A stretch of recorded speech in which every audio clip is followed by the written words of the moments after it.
ସାଧାରଣତଃ ଛୋଟ ପିଲାମାନେ ଖେଳିଲା ବେଳେ ବା ସାଇକେଲ ଚଲାଇଲା ବେଳେ ଝଗଡା ଝାଣ୍ଟିରେ ପଡି ଯାଇଥାନ୍ତି। ପଡିଗଲା ପରେ ଯଦି ଗୋଡ ହାତ ଛିଡି ଯାଉଛି, ଏହା ଅନେକ ଛୁଆଙ୍କ କ୍ଷେତ୍ରରେ ଦେଖାଦିଏ। ବାରମ୍ବାର ପଡିଯିବା ଏବଂ ଗୋଡ ହାତ ଛିଡିଯିବା। ସେଥିପାଇଁ ଆପଣମାନେ ଘରେ ଏକ ହୋମିଓପାଥିକର ଯାହାକି ପାର୍ଶ୍ୱ ପ୍ରତିକ୍ରିୟା ନାହିଁ, ଭଲ ଔଷଧ ରଖିପାରନ୍ତି, ଯେମିତିକି କ୍ୟାଲେଣ୍ଡୁଲା ମଦର ଟିଞ୍ଚର।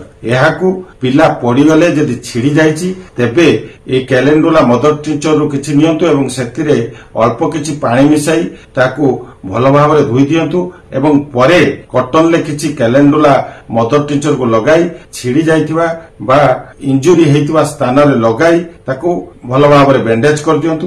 ଦେଖିବେ 2-3 ଦିନ ଭିତରେ ପିଲାର ଘା ବହୁତ ଶୀଘ୍ର ଶୁଖିଯିବ ଏବଂ ଯଦି ଗୋଡ ହାତ ପଡିଯିବା ଯୋଗୁଁ ଦରଜ କରୁଛି କିମ୍ବା ଯନ୍ତ୍ରଣା ଯୋଗୁଁ ଛୁଆ କୌଣସି ପ୍ରକାର ଫ୍ରି ହେଇପାରୁନି, ତେବେ ଏସବୁ କ୍ଷେତ୍ରରେ ମଧ୍ୟ ଆର୍ନିକା 30କୁ ଆପଣମାନେ ଦେଇପାରିବେ। 1 ଚାମଚ ପାଣିରେ ଟୋପାଏରୁ 2 ଠୋପା ପକାଇ ସକାଳୁ 2 ପରେ ସନ୍ଧ୍ୟା ନିୟମିତ ଭାବରେ ଦିଅନ୍ତୁ।